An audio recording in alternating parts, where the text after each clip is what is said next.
Hello, and welcome to the video. After the long wait for the upcoming Mercenaries of Trarthus League, we are greeted with many changes and new content to engage with. The new endgame systems are very promising to be fun and rewarding. However, the skill balance changes are not so generous, especially for the league start scenario. There are a few outlines that dominated the scene for far too long and received massive nerfs. The Lightning Strike or Archmage Ice Nova lost a lot of their power, while some skills, such as Hex Blast Minor or Splitting Steel, are straight up impossible to play in their old format. On the other hand, a lot of underused skills received plenty of buffs. The caster archetype specifically received a lot of positive changes, such as improved golems, better arcane surge buff, and stronger support gems. Most builds, however, remain unchanged, meaning they are still as strong as they were before. We also cannot ignore the newly introduced Trarthus skill gems. We are sure that at least some of them will see a lot of use in top builds, but you shouldn't plan on starting with those. Unlike the predictable transfigured gems, their acquisition rate is still unknown. The Chaos damage over time spells receive solid buffs to their base damage, but the biggest winner of this update is the Blight of Contagion, which not only got the damage upgrade, but can also inflict one additional stack on enemies. It is now the strongest Chaos spell in the game, while also having the best clear speed and area coverage of them all, thanks to the Contagion spread. However, the damage against bosses is still not great. It will be good enough to unlock all 4 Void Stones, or complete a simple tier 17 map, but its main target is fast mapping. The Trickster Ascendancy rightfully received a minor adjustment, but it is still one of the best ascendancies for general damage, sustain, and defense package. The Dual Strike of Ambidexterity is one of the least visually appealing skills in the game, which for many players is a favourable option as it removes a lot of clutter from your screen. It is a simple strike skill that requires dual wielding, but its special gimmick makes it stand out among the other attacks. It greatly boosts your main hand weapon damage while basing the total attack speed only on the second weapon. It allows for great flexibility, as you can use many different combinations depending on your budget. Obviously, many endgame items will be expensive, but the build functions perfectly fine with regular rare items. Both Slayer and Champion are great ascendancies for this build now, although the Slayer is the recommended option for the start. The Gladiator Ascendancy reworked in the previous update definitely passed the test of time as a successful league starter. It provides a very straightforward gear progression, good clear speed with blood explosions, decent damage against bosses, and insane survivability during mapping due to the lucky block chance. The Svalin Shield was one of the most popular unique items of the Settlers League for exactly this reason, and we strongly suspect this shield will be either insanely expensive or not available at all this time. On the other hand, as this build is no longer a new thing, the gearing should be much cheaper. Just like the previous damage over time build, you will not have problems unlocking the Void Stones, but challenging the new Uber bosses with this build will not be an easy feat. The biggest change in the new update was made for the Elementalist Ascendancy and Golems. This build was already powerful in the previous version, but now it will probably be one of the strongest casters in the game. The build is extremely flexible, as the Golems grant you a variety of powerful buffs, damage, area of effect, cast speed, as well as survivability via life regeneration, chaos resistance, and global defense. The Chaos Golem no longer grants physical damage reduction, but the Golem of the Safeguarding will still absorb all melee damage you take. The default recommendation are lightning spells, but it will be very easy to adapt for the newly introduced Trarthus versions of existing spells as well. Keep in mind, this build is not friendly for new players.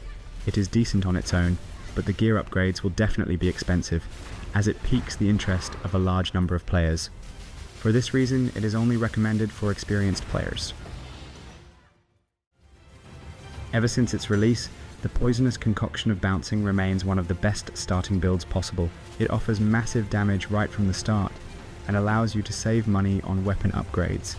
However, if you plan to challenge every new boss added to the game at the highest difficulty, you will have to spend that money on your other gear pieces and jewels, as its single target damage quickly falls off at that point. The final version still uses Ralakesh's Impatience, although you will now have to sacrifice one small cluster jewel for the endurance charge generation. That said, you will have no problems completing the Atlas and all Voidstones with just random rare gear pieces. The Trickster nerf can be noticeable, but it is still a very powerful option. It can also be played as the Slayer. Doryani's Fist build may, at first glance, appear as if it hasn't changed much. Even with the overhauled Berserker Ascendancy, the desired passives remain identical to what they were. But let's shift our gaze to the untapped potential of Mercenaries. Rather than wearing Doryani's prototype yourself, you can now outfit your companion with it. It's an item that reduces enemies' lightning resistance. What's more, your merc can also equip Algor Mortis or Legacy of Fury, both exceptional for any lightning damage-based builds. Yes, these items demand a higher character level and will certainly not be within reach from the get-go, but the campaign can still be done with the more tried-and-true tools like Tectonic Slam. So why Doryani's Fist? It's a build that requires neither a weapon nor a costly 6-link setup, which often puts a dent in your currency stash. Moreover, its damage won't take a nosedive in endgame content. Berserker's Ascendancy provides ample damage through Rage and War Cries. We've tested it before and it proved itself solid. Juggernaut remains untouched, with neither War Cries nor any other key skills seeing changes in this build. The hidden potential here lies in Mercenaries. By equipping our bodyguard with items that grant a significant boost to maximum endurance charges, pieces that are neither rare nor costly, we unlock a subtle yet powerful advantage. Because Mercenaries function as party members, we can share their endurance charges with our character through the Ambu's Charge chest. For a build that thrives on charge generation like this Consecrated Path of Endurance, this is a monumental boon. While we're still not 100% certain if this mechanic will behave as expected, it's certainly worth keeping an eye on. Overall, this remains the tankiest option on our list, boasting high armor, physical damage reduction, maximum life, and excellent life recovery. The only caveats to consider are the echoes of Creation Helmet and a specific lab gem, both of which may be scarce or entirely unavailable on launch day. Still, it's trivial to reach T16 maps using default slams and gear pieces scavenged from the ground or crafted on a shoestring budget. Despite the nerfs to Polymath and Escape Artist, which we're allocating, not to mention the relevant to this build tempering of the Elemental Mastery for inverted elemental damage, this build remains top tier. It excels with Cold Exsanguinate and Reap Mines. Given the nature of the changes, we can safely say that the overall impact on the build is minimal. It remains remarkably easy to play and gear up, making it perfect for players on a budget while still offering solid performance in boss fights, clear speed, and overall durability. It's a fan favourite for a reason and carries only a few strict requirements, with the only must-have gear piece being the ever-plentiful Crimsorrow gloves. It is now confirmed that the new rune graphs still count for the Polymath notable, which unlocks a lot more potential for any Trickster builds, including this one. Next is the Perfect Agony Blade Vortex, focusing on poison damage. Assassin, still somewhat neglected, hasn't received any updates. The build itself got a few minor buffs, Unleash support being one of them. But at its core, it remains the same tried and true strategy. This is a reliable, budget-friendly starter. You'll find yourself wielding cheap, effective uniques like Cold Iron Point or Obliteration alongside Dendrobate and others. The trade-off?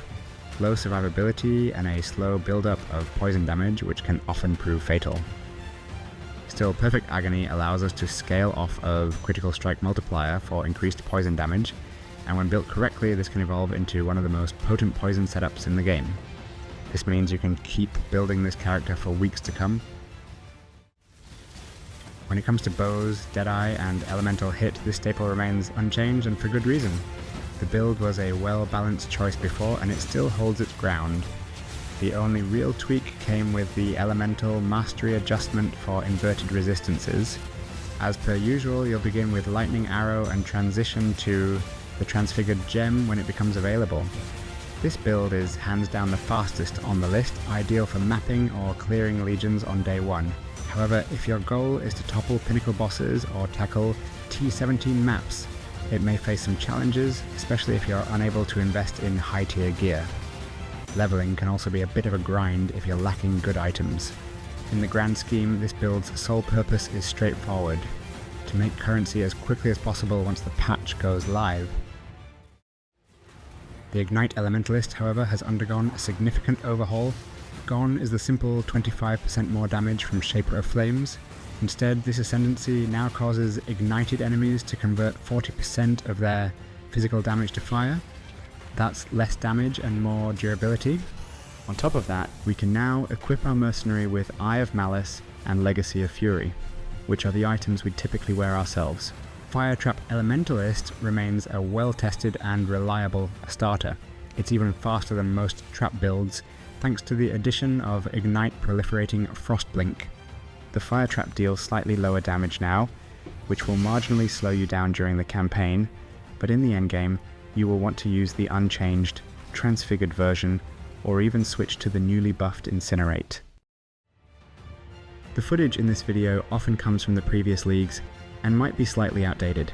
It serves the purpose of showcasing to you the gameplay of each build, not necessarily highlighting their current potential, especially with new crafting options upcoming in this league.